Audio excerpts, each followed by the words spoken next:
Hello, everyone. Welcome to the Rotary Club of Fort Worth. I'm President-elect Tom Law, Jr., filling in for President Ann right now, who is out of the country. She's a big traveler. First of all, let's start with the invocation led by Brenda Beveridge. Major gifts, excuse me, that's not right. Key, Bryant, I apologize, who will lead us in the invocation, followed by Harriet Harrell, Principal of the Harrell Group. Thank you.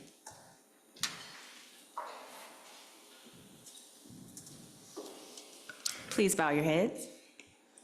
Heavenly Father, we thank you for bringing us together in fellowship today. Bless the work of our hands as Rotarians, that we may continue to serve with integrity, compassion, and joy. Guide our conversations, strengthen our friendships, and help us to use our talents to make a positive difference in our community and in the world. We ask this in your holy name. Amen.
Thank you, Key, and thank you, Harriet.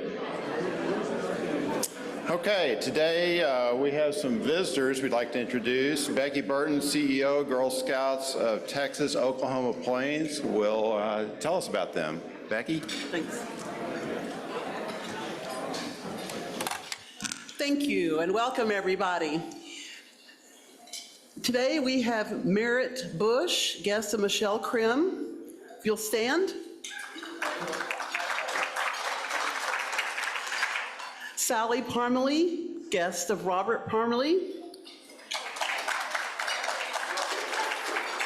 Glenn Whitley, guest of Harriet Harrell. Nancy Mitchell, guest of Bob Mitchell. Laura Mitchell, guest of Bob Mitchell. Alex DeMoss, guest of Ed McLean. Scott Charbonneau, guest of Ed McLean. Grace Lewis, guest of Ed McLean. Jody Newton, guest of Chris Cobbler. Linda Boswell, guest of Rebecca Montgomery. Grace Nolan, guest of Brad Nolan. Irma Allen, guest of Brad Nolan. Tracy Clyburn, guest of Secretary Karen Telshaw Johnson. Mia Hall, guest of Courtney Lewis. And Chris Anderson, guest of Elliot Goldman. Welcome, everyone.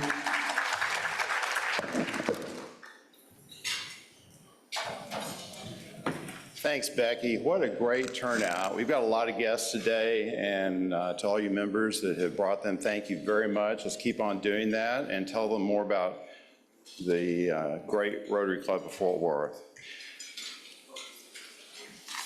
So now we've got a couple announcements.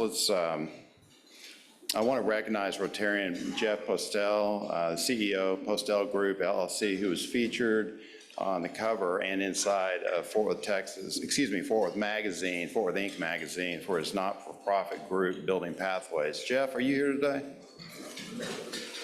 Okay, I don't see him, but hopefully you all saw that. That's available, that magazine's available everywhere, and probably many of you subscribe to it too, so that's good.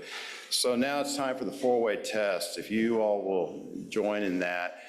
Those of you who are visiting, this is something that we, as Rotarians, live by, and we try to do that every day in everything we do. So please follow me. Is it the truth? Is it fair to all concerned? Will it be goodwill and better friendships? Will it be beneficial to all concerned? So a little bit more, let's start with past President Courtney G. Lewis, Fort Worth Area President, First Bank, Texas, followed by Ed McClin, Insurance Consultant, Champion Commercial Insurance. Courtney?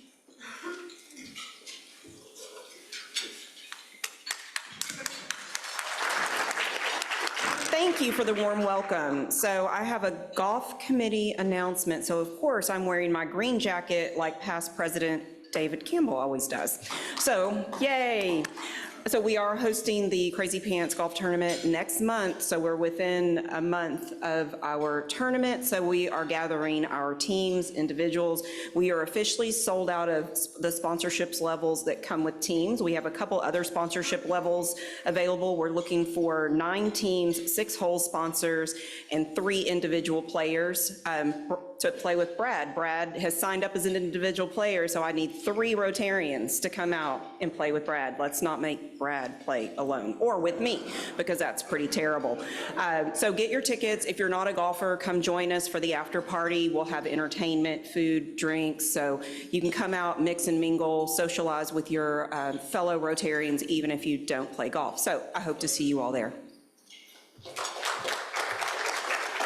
So let me just add to that. I'm also on the golf committee, and we've put a lot of effort into that. This is an event that we've had for many years, and we keep talking about it every week, and it's in the rotograph and some other things that we do.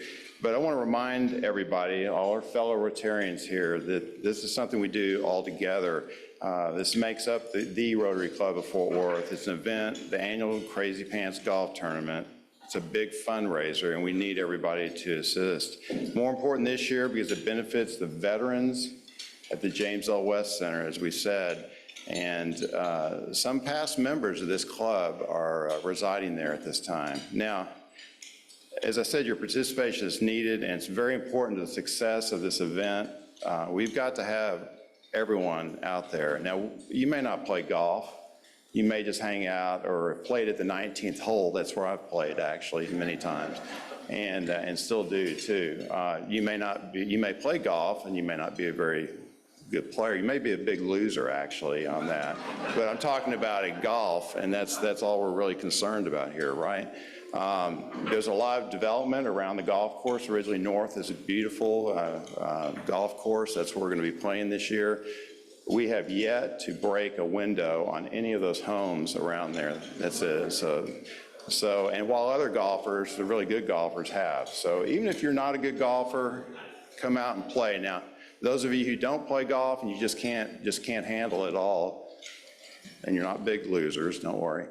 Come out and join us as a club, as a Rotary Club member. We need you there in the afternoon and into the early evening, when we'll have a very nice, some very nice hors d'oeuvres, cocktails. We've got a golf professional that'll be with us. That's very good. So we've put some flyers on your table again, I believe, and you know, Aurora, how do you do this? You take credit cards, right? So, and that is a credit card machine, and she knows how to work it very, very well. So take a look at that flyer, please. Look at the other people at your table, look them in the eye, and say, you know, you're going to be out there, aren't you? And then talk about it. If you need to carpool, whatever. If you're just one player, you're not with a team, we will put you with a group of fine individuals. And I want to remind everybody again, this isn't just the major fundraiser for our club, but benefiting the James L. West Center. it's also a time for us to talk about our Rotary with other people who will be out there that day. Very, very important we do that. If you're already signed up to be there, or you're about to sign up today, you'll be signing up tomorrow. Again, whether you're playing or not, make sure that you talk about our club and what Rotary is all about. We need people to be interested in it. We need them to sign up to be a part of it. So thanks very much for that. Don't forget what I just said. Oh, let me add one other thing while I'm at it. I forgot to put this on today, but I did go home and get it. I guess my colleague on the golf committee forgot to mention it too, but you get these great shorts, and ladies, you get some skirts, and who doesn't want to have a pair of these, In fact, I've worn this before, and then I put it back in this bag to save for next year. So, and it's resealable too. So please remember, this is the time to do it. This is a major fundraiser for our club. Don't act like you don't need to participate. Everybody needs to. So thank you very much on that. Ed?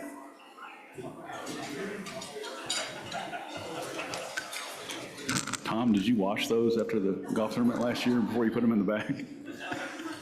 Anyway, and Courtney, I think you were also wearing green in honor of Peter Pan, but somebody had a question. Yes, Christina? Christina, I'm so glad you asked that. As a matter of fact, I do have a Peter Pan update. We still have a handful of tickets remaining for the Texas Ballet Theater performance of Peter Pan on Friday, October 3rd, which is a week from today, I believe. Tickets are $45 each approximately, and it includes a cocktail reception at intermission. And Peter himself just informed me that there will also be a cocktail reception in the green room at Bass Hall before the show. So, wow, what about that? Additionally, our group will be able to view memorabilia from Mary Martin's performance of Peter Pan on Broadway. So if you're interested, let Brenda know. I think she's back there, or her email address is maybe up there. Yep. And but today is the deadline. We got to know today. Is that right? And last day to reserve tickets. So don't pass up this unique Rotary experience. I hope to see everybody there. Back to you, President-elect Tom.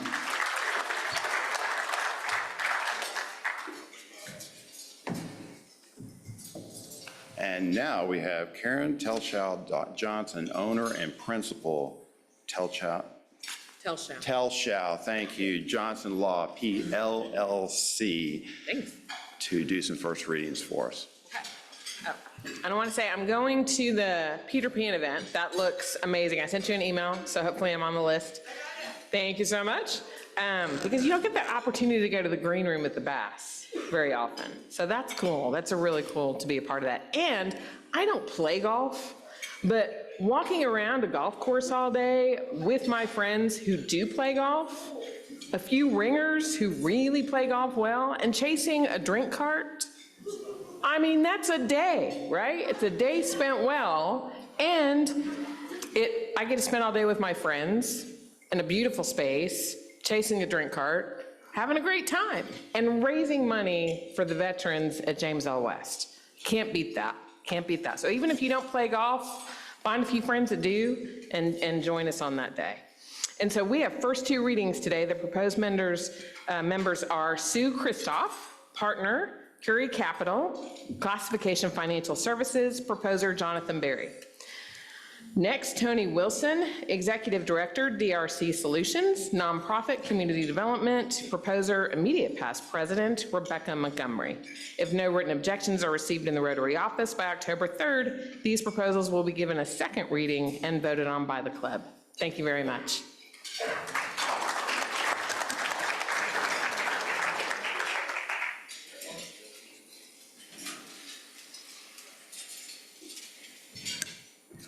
Thanks, Karen. And she just told us the truth about the golf event, beautiful golf course, but what I need to remind everybody about is this Peter Pan event at Bass Hall. That is a great deal. Many of you have been to Bass Hall. Many of you have not been in the green room. That's a real treat to be able to do that. They've done a very good job of putting this together. I'm going to be taking my ex-girlfriend to that, by the way. Veronica, to clarify that, okay? And by the way, we just had our 21st anniversary yesterday, so we had a good time. And what did we do? We went shopping, of course, you know? And it wasn't necessarily for me either. Okay, I'd now like to introduce our chairperson of the day, Brad Nowlin, marriage and family therapist, Fort Worth Counseling. Brad? Thank you, Tom. Cool pants. And they're washed. Ash Adams is the corporate relations manager at the Fort Worth Zoo, where he manages strategic partnerships. A Fort Worth native and a Yale Bulldog graduate, Ash is also an award-winning magician and a collector of antique magic props and ephemera. Avery Aylander is the Director of Communications at the Fort Worth Zoo, overseeing all marketing, advertising, and public relations. A University of Texas Longhorn and a Dallas native, she's on the board of Visit Fort Worth. Is Bob Jameson here? No. Avery is passionate about storytelling, and she and Ash will show and tell us what's new with the zoo. No more monkeying around. Fellow Rotarians, let's give a warm welcome to Ash Adams and Avery Aylander.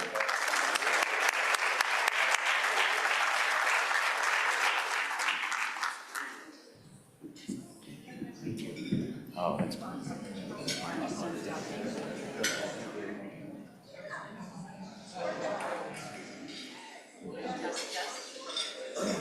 Hello? Oh, there we are. Oh, well, welcome, everybody. Thank you so much for having us. Avery, you're surprised that I have this. I know. I didn't tell you about this. The Fort Worth Zoo does not allow us to bring animals outside of the zoo. But I was like, this is the Rotary Club. This is the Rotary Club of Fort Worth. These are important people. And so I pulled some strings, and I brought along, right here, this is a yellow-breasted whiffenpoof. It's very rare. A yellow-breasted. Ash, Ash, there's no such thing as a yellow-breasted whiffenpoof.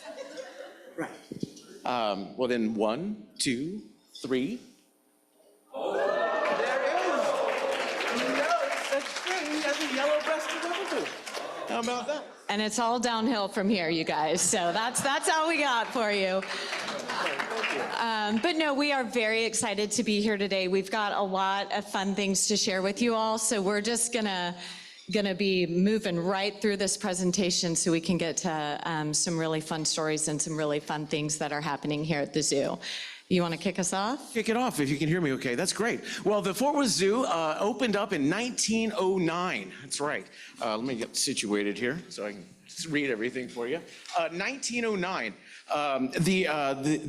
It was actually, the lore is, I don't know if this is really true, but the lore is that there was a traveling menagerie that was traveling through Fort Worth, and Fort Worth was its first stop, and the citizens of Fort Worth and the city councilors, they loved it so much that they just bought it. We're just going to keep this menagerie right here. And it started out with just one lion, 2 bear cubs, an alligator, a coyote, a peacock, and some rabbits. That was it.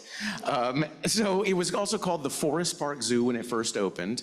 And that picture up there, I don't know if you see in the top right, that elephant, that was their first elephant. That was Queen Tut. And that little girl on top of that elephant in that picture, that's my grandmother in 1926, which is kind of fun. But the zoo continued on, and the Zoological Association was formed in 1939. It continued on as a city property, and by 1983, it was a dying enterprise. As a matter of fact, you couldn't find anyone who wanted to really continue this. It did not meet USDA guidelines for animal care. In fact, it didn't even meet city code. So it was really, damp cages is what basically you would see. Well, that's when Mr. Lee Bass brought his wife, Ramona Bass, on a chance trip to the zoo, and that changed everything. That changed their lives, and it changed the history of Fort Worth. Ramona saw that there was a great need to have a great zoo and just change everything, and that's what started to happen in 1991. A private-public partnership was negotiated with the city. And actually, Mr. Arden Moore was the one who negotiated that, and that new agreement set a new standard, actually. The public-private partnership became a model for other zoos and museums in the US. Pretty remarkable that it really started right here in Fort Worth. Yeah, and once the public-private partnership was in place, the zoo actually closed its doors for the first time in our history for about 6 months, and we underwent massive renovations for both guests and animals alike. We began adding shaded pathways, more ample seating, restaurants, restrooms, merchandise areas, places where people could really come and spend the day. But we also made several major renovations to the animal habitats, as Ash mentioned. It used to be a lot of caging and cement floors, and that was a thing of the past. So we were really focusing on creating naturalistic habitats, habitats that are more enriching for the animals, akin to what they would live in the wild. And so we opened in April of 1992. We reopened with 2 new habitats, the World of Primates and Asian Falls. World of Primates is still standing today. Asian Falls has since morphed into our predator habitat that we can talk about later, but that really set the pace for us moving forward. We were able to open 23 animal habitats and support facilities. We've raised $330 million and counting. We've got an annual economic impact on the city of Fort Worth of just shy of $250 million. And this also was really the point where we kind of quite literally started getting on the map. We were being recognized for our conservation efforts, for the beauty that is the zoo, for the education impacts that we're having. And all of those things were established in 1992 with our mission of strengthening the bond between humans and wildlife and really connecting people and inspiring them to want to learn more about animals. And we do that through 3 cornerstone principles of conservation, education, and entertainment. And what I mean by entertainment is basically creating these opportunities and experiences for people to come into the zoo, observe these animals, engage with them in ways that they maybe haven't been able to before. And hopefully they leave feeling inspired to want to learn more about the animals and learn more about their counterparts in the wild. Just by a show of hands, how many of you have been to the Fort Worth Zoo? I bet it's great. If there's somebody that doesn't have their hand up, let's talk to you afterwards, because we got to rectify that for sure. Well, if you've all been, you know when you go through, it is a world-class zoo, which we'll talk about the awards we got later, but I mean, you know it just by looking around. But that's not really the reason, the full reason why we are on the map as a world-class zoo. It is those 3 cornerstones, and there's things behind the scenes here. Our conservation efforts are things you don't necessarily see. There are things going on behind the scenes that are incredible. We spearheaded 18 conservation programs that have reintroduced more than 4 million iguanas, tadpoles, juvenile snakes, and butterflies and lizard hatchlings back into the wild. Did you know that we are the #1 lesser flamingo breeding facility in the entire world? And we've been that since 2002. Okay, I have to share a quick story, though, really quick about our lesser flamingos and how we got to be the top breeder. This bird, it's right in the middle here. You can see that fluffy little chick. They turn pink after about 2 to 3 years of hatching. But this bird is notoriously difficult to breed in managed care. They're used to, in the wild, and being flocks of upwards of thousands to hundreds of thousands of birds. We do not have hundreds of thousands of flamingos here at the Fort Worth Zoo, but our keepers discovered that they needed to feel like they were surrounded by more birds than perhaps they were. And so, our keepers created what the PR team likes to call the Love Shack. And it is an indoor building with mirrors all over the indoors, some dim red heat lamps for the low light, and Little mood music. yes, Barry White. we'll share our Spotify playlist later, but that truly seemed to do the trick, and so began our first successful hatchings in 2002, and we've hatched over 400 just this year. Yeah. Amazing. Another thing I want to mention, I don't know if you know about the gharial, but it's one of the largest crocodiles in the world. It grows to 16 feet, 1,500 pounds, but it's also one of the most endangered species on the planet. There's fewer than 1,000. And if you Google where do gharial live, you'll just see two little squiggle lines. I mean, it's such a small little area. It's in the rivers in the northern part of the Indian subcontinent. And, basically, human intervention has been the demise of this entire species. Pollution, river fragmentation, so they can't swim upstream to lay their eggs. And they just have natural low fertility rates in their eggs. One like hatch, or what do we call it, clutch of eggs can be like 65 eggs, but maybe 3 would be viable. So it's really incredible that the Fort Worth Zoo has had the first multi-hatch outside of Indonesia.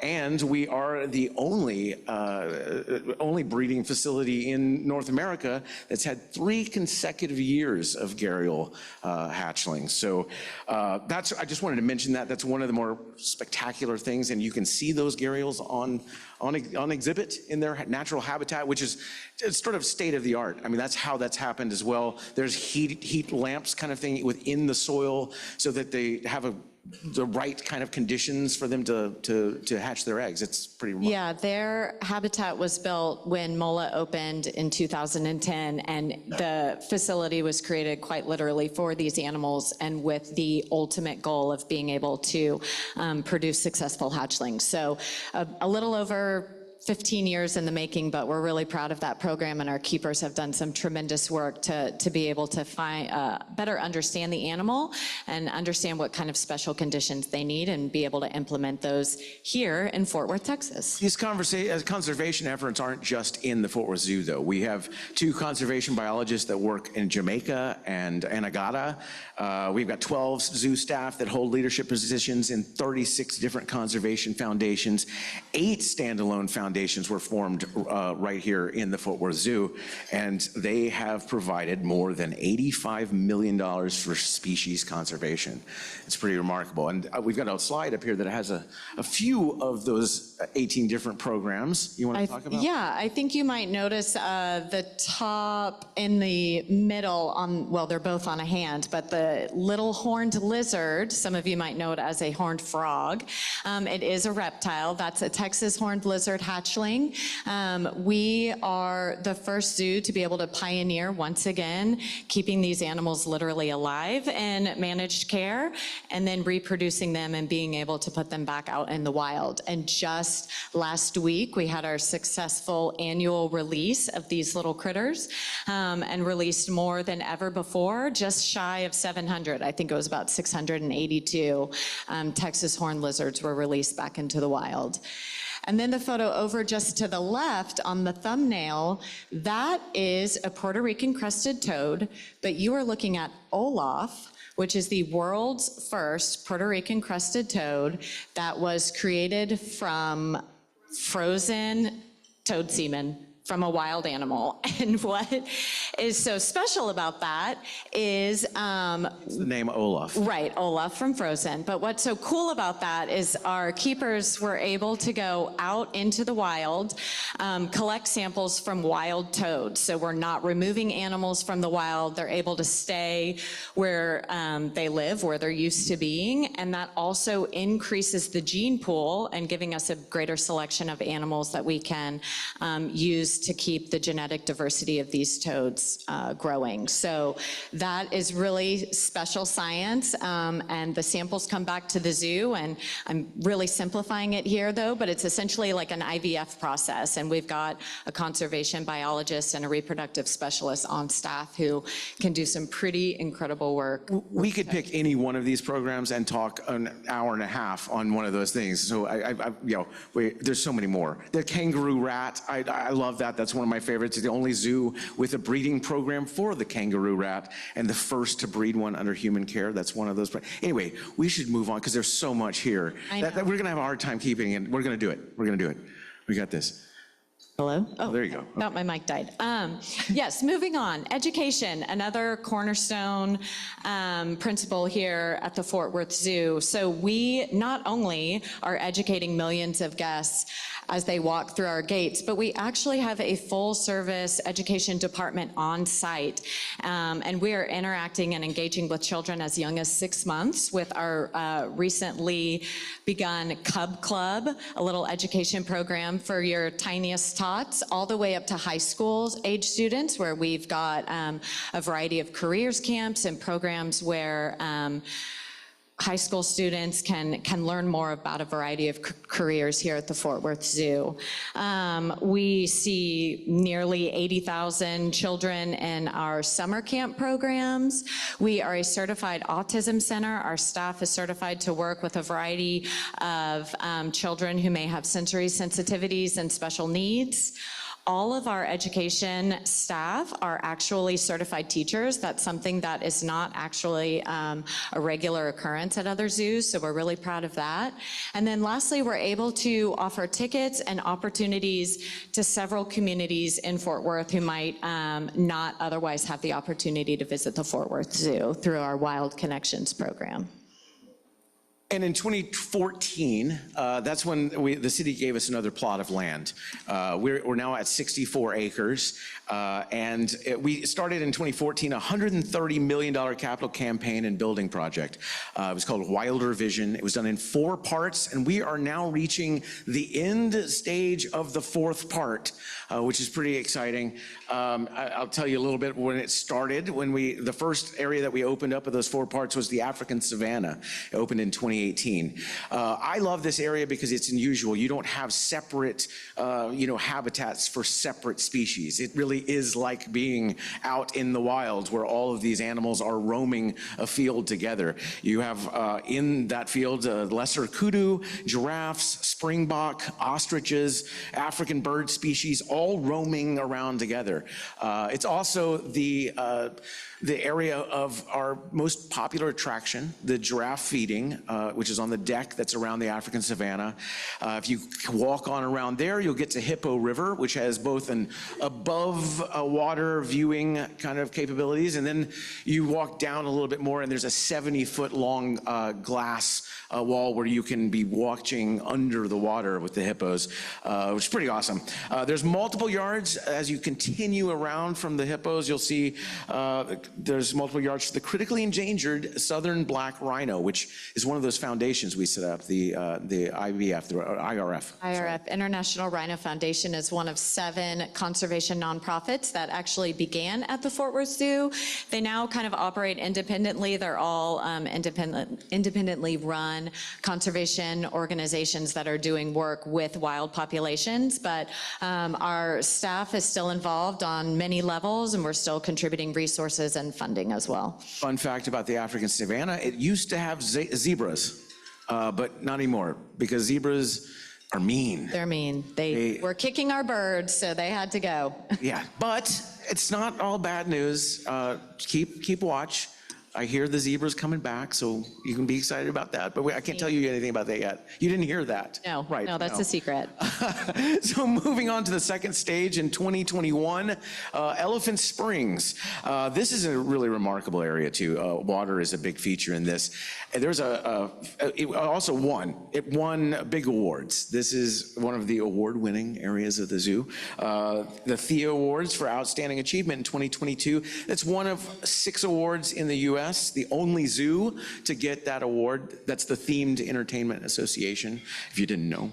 But we've got, there's a typo in this little segment, which we'll talk about later and we'll correct it. But there are, we got 8 elephants inside Elephant Springs that opened in 2021. And I've got to talk a little bit about the facility. There's a 500,000-gallon pool that these elephants roam in.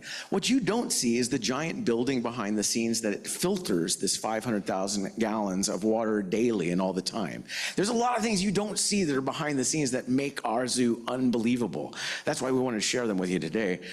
One of those is we are unique in we have a nutrition building, a standalone set aside. That's what this building is for, is nutrition.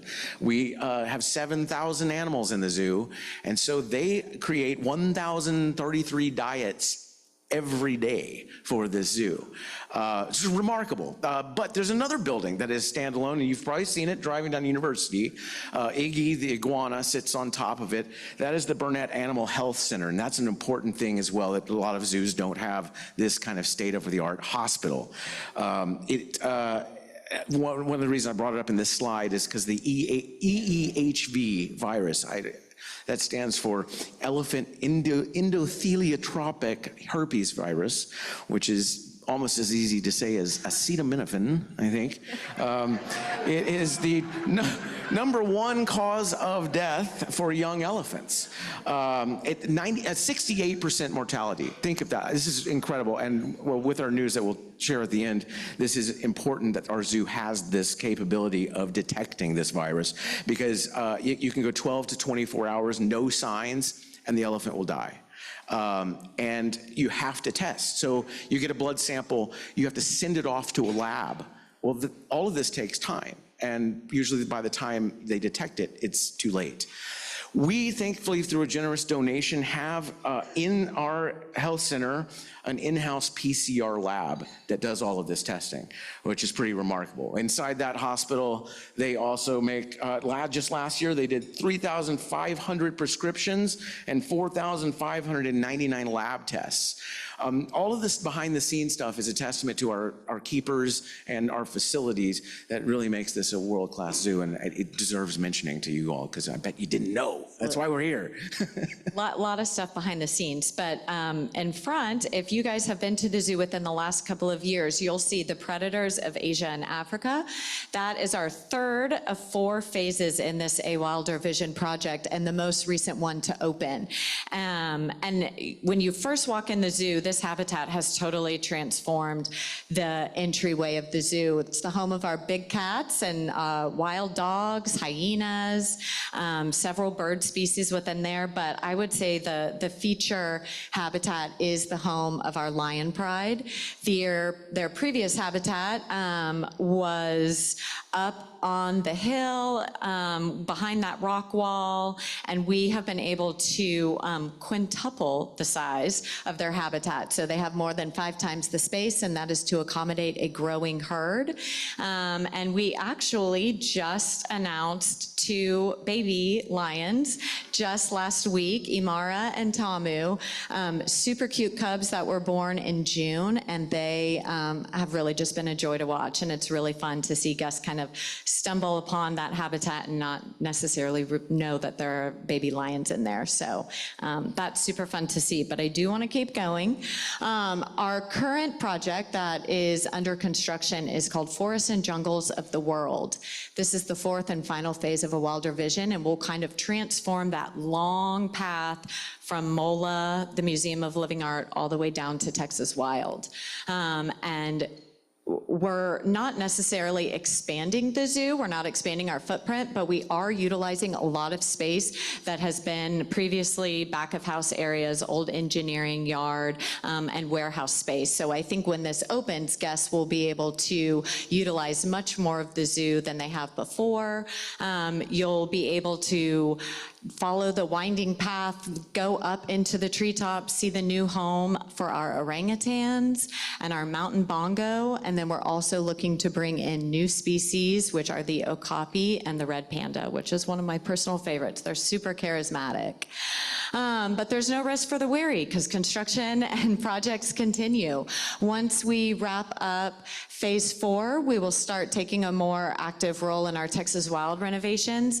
This is really the home and the central hub of our conservation messaging, where it shares a lot about man coexisting with animals and ways that we can live together and also help conserve the species that we're caring for. So the messaging down there is great, but some of the facilities are not. It has been well loved by over 25 million people, so we look forward to giving that a little bit of a facelift. And we're thankful to have received a $2 million grant from the Texas Parks and Wildlife that is going to make this happen. This is one of Mrs. Bass's, main areas of the zoo, because it really expresses her love of conservation wildlife here in Texas. So we can't wait for you to see what's coming next. It's going to be good. And then we are also currently doing a little bit of work on the world of primates. That was that first habitat that we opened in 1992. There currently is an indoor atrium, which is a tropical aviary with a variety of bird species. And you might remember it used to actually house 2 gorillas indoors. And they lived there until they had to move behind the scenes because our female gorilla, they're a senior pair of animals, and our female gorilla essentially developed some cataracts and turned blind, and it was a risk to her safety. So instead of just moving her safely behind the scenes, her partner Ramses moved with her, and they have been living behind the scenes and being cared for. Unfortunately, we did lose Amani earlier this year, but Ramses is still here. He's thriving. He is the oldest silverback in the world. And once again, I think that's a testament to our keepers and our veterinary team and our staff who work diligently with him. And there's so much going on behind the scenes that can be really hectic and fast-paced and connected with zoos across the country. And you might have read last year or seen it on the news, we had Sakani became pregnant with a baby gorilla and developed, the zookeeper was just watching and saw her holding her head, which is a sign of a headache. But they kept watching and thought something else is wrong. And in fact, they realized she has, I'm going to say it wrong, preeclampsia, which is a common condition in humans too. And so they're so like us, it's incredible that the only thing they could do is a emergency C-section. And so when this gets set into motion, it's all hands on deck and at all hours of the day. We called in famous OBGYN Jamie Irwin. This is not a veterinarian OBGYN, this is a human OBGYN. She came in, performed a C-section on Sakani, and delivered a beautiful, healthy baby gorilla named Jamila, which is actually Swahili for beautiful. And to Dr. Jamie. Right, and Sakani, recovered just fine, but, an unusual situation occurs where, Sakani did not go through a normal birth. She was, sedated and had a C-section. So after she came to, she doesn't recognize that she has given birth, didn't recognize Jamila as her baby. So then they knew this was a possibility. So phone calls are going on all the time where we've got to find a family that would accept Jamila in as their own, which is a difficult thing because they have to recognize them as their own. Yeah, I will say, although apes are very much like humans, something that is very different between the two, I would say, if we all saw a tiny little infant on the ground, we would immediately want to scoop it up and take care of it and try and find out who its mother is and want to provide some care. That is different in the gorilla world, and females will not engage with a baby if they know it's not theirs until they have been given permission from the mother. So we tried to do a few other introductions with the females in our troop, and they were all exhibiting really wonderful maternal care with their own babies. They were also, we did a lot of training with a doll, like a teddy bear, and they were doing everything, exhibiting all the right signs. But when it came time to try an actual introduction with Jamila, they were not willing to take that risk, for lack of a better term. So we're making calls and putting out some feelers, and there is only one gorilla in the country that has been proven to take a surrogate foster child, and that was at the Cleveland Metro Park Zoo, Freddie. And so it's really bittersweet because, man, it was hard to see her go, and it was really tough for our staff who had been caring caring for her quite literally around the clock for 3 months. What she was accepted in and is now a loving part of the gorilla clan in Cleveland. So it's an amazing story. And one more quick thing. This handsome guy on the left, that is Ramses. So that is our oldest silverback. And then the photo on the right, that is Ramses spending time with Jamila. And the keepers would like to tell us that he would sit there and just grumble with contentment and give almost little like giggles and happy noises when Jamila was with him. So that was really sweet that they got to spend time together. So we want to get you guys involved too, if you haven't been involved in a while. And these are great ways to do it too. We've got great events. This is sort of the entertainment recreation part of the zoo. We've got great events throughout the year, from Boo at the Zoo, which is coming up, a 3-day event, Halloween event. We get about 35,000 people every year over those course of those 3 days. But this is a fun thing. If you want to help out, we depend on the support from sponsors, from our community partners. It's a great way for you and your business to engage with the people at the zoo, and just hint, I just read this is kind of fun. 66% of consumers prefer to do business or buy products from companies that support conservation and wildlife. So think about that. Come and join us at some of our events. Boo at the Zoo. The Zoo Run is a great one. It's sold out twice in a row now, which has never happened. The past 2 years sold out. Bistro, that's the fun adult evening. It's our music and food event. It's just adults because there's open bars throughout the zoo. We have multiple stages of music and usually about 35 different DFW restaurants set up booths throughout the zoo where you can taste a little amuse-bouche from each one of the restaurants. It's such a fun night. We hope to see you there in May, and maybe you buy a table for your company or something like that. You know, talk to me afterwards about that. Okay, and I know we're getting tight on time, and we will get to questions, but I do just want to call out a couple things that you guys should stop by and visit next time you come to the Fort Worth Zoo. Of course, our lion cubs, Imara and Tamu, that I mentioned. And then right beneath that is another great ape species called the bonobo. It's often confused with the chimpanzee. These guys are actually critically endangered. We're the only zoo in Texas to care for them, and one of only 8 in the United States. So it's just super unique that we can have them in our city and for all of our children to be able to learn about and engage with, and they have a really cool conservation story.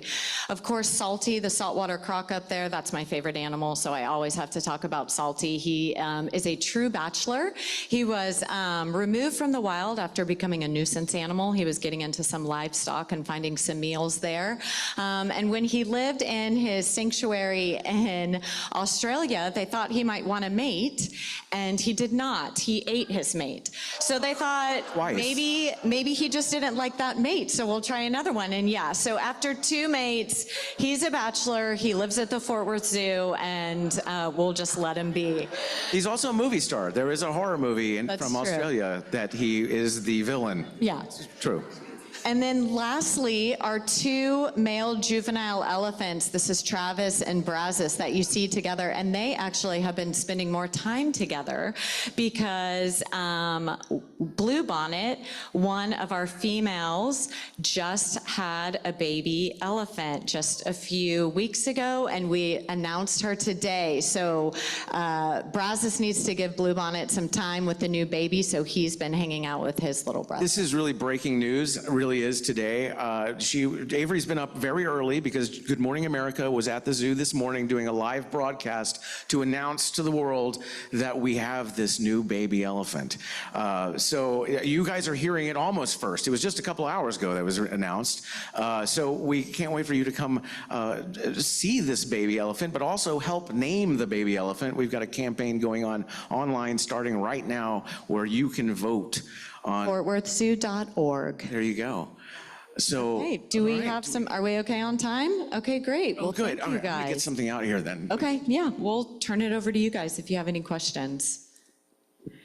Yes. So you have some animal, like the red panda, which is also my favorite, but it's sometimes referred to as lesser panda. And I just heard them say lesser kudu. And then there's also other lesser. What is the behind that? So could everybody hear that question? She was asking that, for example, we have lesser kudu at the Fort Worth Zoo, but there's also a species called a greater kudu. And man, this is a question that's better suited for an animal keeper. However, my understanding is that it's just two entirely different species.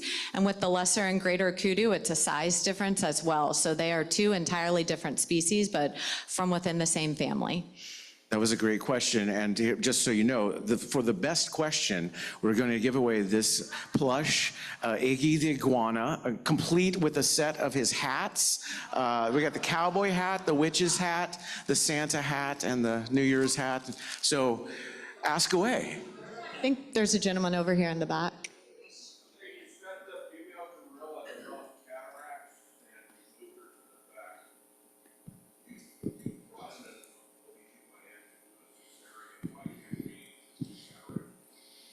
She actually ended up then developing macular degeneration, and I think she we did have an eye specialist, a physician, come in and do a lot of work with her, but she was old. She was past her age of a senior gorilla, and it ended up just being old age when she passed away.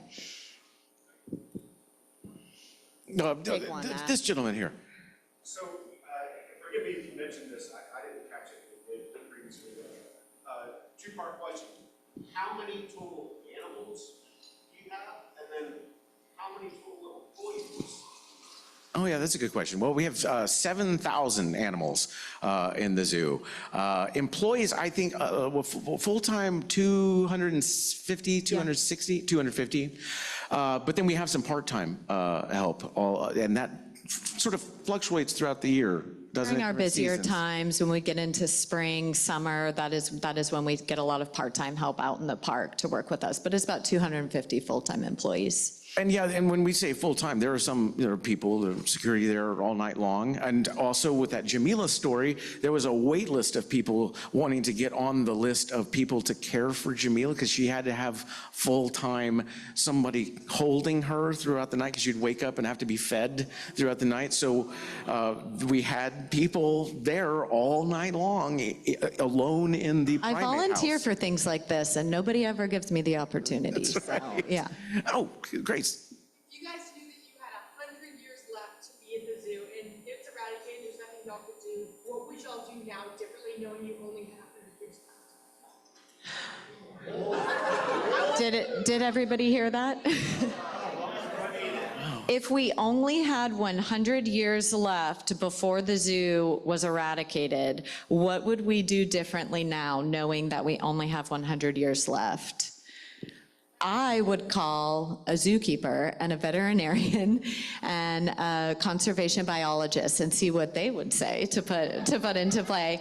But I do think, just from where we began in 1909 to where we are today, just think about all of the science and the knowledge and the things that we've been able to learn. And I can't even imagine what we will learn 100 years from now. So I'm not sure I'm ready to answer that. And I'm going to ask to use all 100 years before we make that decision. Great answer. Right there.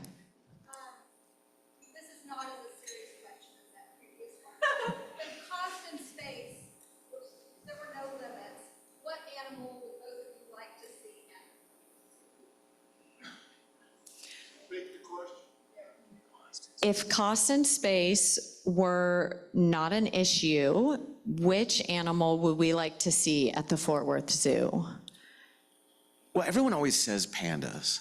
We're That's getting true. red pandas, which is pretty good. We are. It's almost impossible to get the panda. Yeah, I think pandas, they require a lot of specialized care, but I guess if that is not a matter to us, I do think that would be pretty incredible to see, because there's only a few places in the United States where you can see a panda. So if we're wanting to introduce the community to a different species, that would be a pretty neat one to do. I'm pretty simple, though. The kangaroo rat that we already have is like one of my favorite things, so, you know. And I love salty, so Yeah. we got him here too. Okay, in the back. So my little guy loves salt, it's his favorite, but we pass the zoo every day and we say hi, Amy. My question is about hours. We get out of school at 2:30, 3 o'clock, and then sometimes you guys close at 4, and sometimes you close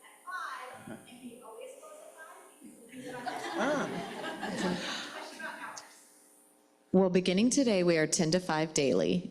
So, however, that does, we're losing sunlight, and when we get into our winter hours, that is when we shift to 4 o'clock. We're losing light, and a lot of our keepers need to do a lot of work behind the scenes once the zoo officially closes, so they can get their work done before it's dark.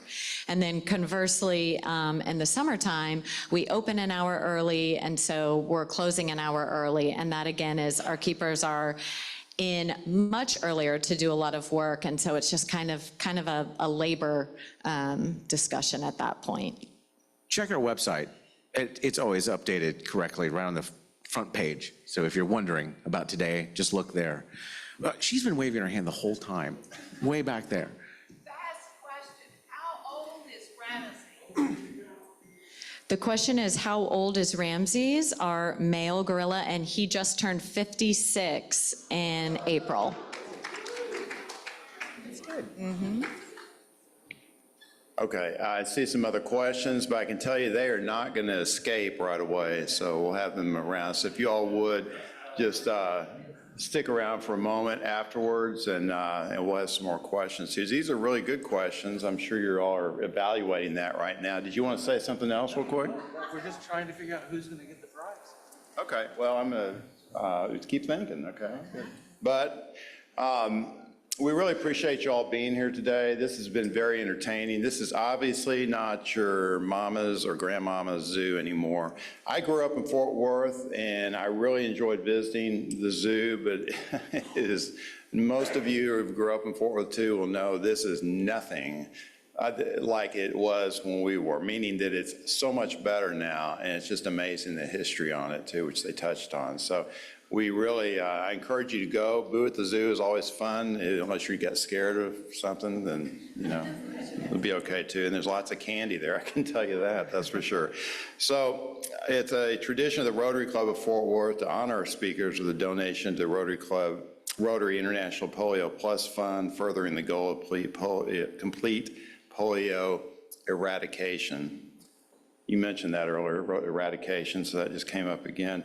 So I have a token of those, the donation made. If y'all would just keep your seats just for a moment. Actually, go ahead and tell us what you decided. Oh, Have you? the winner? Yeah, I wasn't Yes, gonna we let do. you We get do. out of here. I think we agree. Just because the question made us really pause and have to go, Thought-provoking. And now we're going to have to come up with a better answer if we get asked that again. And I think it was right there at that table. Grace, I believe. Yes. There you go. Great question. Y'all go ahead and sit down, that's great. Okay, we have a few closing announcements. Now, many of you know that I have a degree in communications, radio, television, and film from the University of Texas. And today, yes, thank you. And today, I'm a commercial real estate broker. So that should tell you that you don't need a lot of experience really at all to help with the AV team, and we need help with that too. So I see some of you out there whose eyes are perking up. In fact, I was sitting back in that corner a few years ago, and Carlos said something about this, and I thought, hey, I've got a degree in radio, television, and film, and I'm really not using it anymore. But you don't have to have one of those, so you should be fine. So please talk to us about that. Kevin, Chris, and I just can't handle it all every single time, and you'll have just as much fun as we've had taking care of that. I want to thank you to Rotarians Greg Carter, Key Bryant, past President Fernando Costa, Kelly Lauder, Ryan Barrera, Karen Anfin, past President Larry Anfin, and Russell Jacobson for participating in last Saturday's TRWD Trash Bash. There they are, and don't they look like they had a great time too? And it wasn't that hot, was it? Okay, it's a lot of fun. I wish I'd been out there with them. I'm sure you do too. So next year, or next time around, it's going to be next year, it'll be sooner than that. Make sure you keep an eye out for that. Next week, we have Weaver's 75th anniversary, CEO John Mackel, who will join us then. Oh, I didn't mention anything about the golf tournament. I'm sorry, I should have done that. Wow. Okay, so don't forget those crazy pants. So, pardon me? Okay, well, there you go. I don't want to get eaten or anything, so. Y'all keep what I said in mind, please. Again, the credit card machines out front, and we'll be glad to process that today. We really do need your help with that. So with that, I'm going to adjourn the meeting. Thank you to our guests for coming today. Take care. Thank you.